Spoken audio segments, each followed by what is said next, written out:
साथी पालो आउँछ है। सँगै हाँसी बसौला भन्थ्यो घरको पिडी नजानु तपाईँ मुगलान मलाई कति गर्यो ढिपी म जानै पर्छ साइली कि वर्ष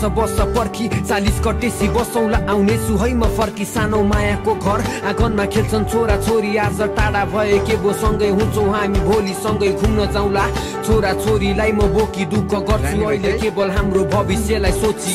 रमाउला शैली 40 कटेर खोला नाला गर्दै उकाली ओह्राली झरेर म आउने दिन बस्नु सबै तयारी गरेर तर नपरोस् न तिमीलाई म लामी बनेर